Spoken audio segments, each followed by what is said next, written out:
So sorry, I am so sorry. কি চোখের মাথা খেয়েছো নাকি তুমি? দেখতে পাচ্ছ না আমি? সরে যাও আমার সামনে থেকে। ভালো মা, তো রেগে যাচ্ছ কেন তুমি?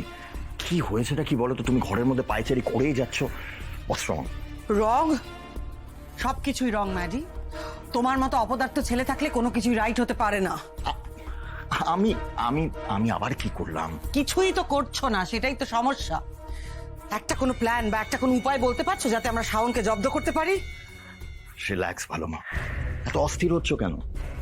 আচ্ছা ভালো মা, তুমি তো নিজে বলেছিলে যে শাওনকে যদি জব্দ করতে হয় তাহলে আমাদের সব থেকে প্রথমে নিজেদের মাথাটাকে ঠান্ডা রাখতে হবে। আর তুমি মাথা গরম করে ফেলছো। হ্যাঁ, মাথা গরম করছি, কারণ এছাড়া কোনো উপায় নেই ম্যাডি। পরপর যা যা প্ল্যান সাজাচ্ছি সমস্ত ভেস্তে যাচ্ছে।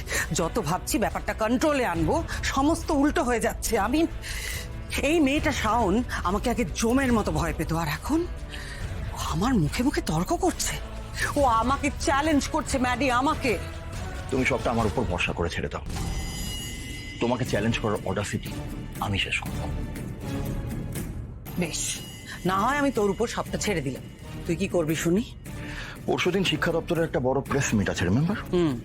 সেই প্রেস মিটটা লাখ লাখ মানুষ লাইভ দেখবে।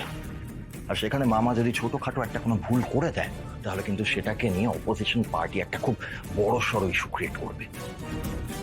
আর সেই ইস্যু ক্রিয়েট করানোর দায়িত্বটা আমার। ওই প্রেস মিটে একজন রিপোর্টার থাকবে যে আমার পাঠানো। সে মামাকে অনেক প্রশ্ন করবে, যার মধ্যে শিক্ষা ব্যবস্থা নিয়ে প্রশ্ন থাকবে কম, আর বেশি প্রশ্ন থাকবে শাওনকে নিয়ে। মানে মামার সাথে তার মেয়ের সম্পর্ক কেমন, বাবা মেয়ের সম্পর্কের ইকুয়েশনটা কেমন সেটা। আর সে মামাকে বারবার একটা জিনিস মনে করিয়ে দেবে, পরীক্ষায় শাওনের ফেল করার ব্যাপারটা।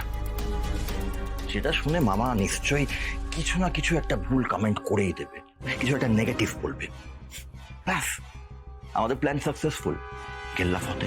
না না, 1 মিনিট। আর যদিও চুপ করে থাকে? যদি চুপ করে থাকে তাতেও লোকজন এটাই ভাববে যে শিক্ষামন্ত্রীর মেয়ে এতটাই অপদার্থ যে তাকে নিয়ে শিক্ষামন্ত্রীর কিছু বলারই নেই। এই পুরো ব্যাপারটা লাইভ টেলিকাস্ট হবে, তাই তো? তার মানে শাওনও নিশ্চয়ই দেখবে। দেখবেই। আর শাওন দেখে এটাই ভাববে যে শাওনের জন্য প্রতিনিয়ত মামাকে কতটা অপমানিত হতে হচ্ছে। সেটা দেখে শাওনের মন একেবারে ভেঙে চুরচুর হয়ে যাবে।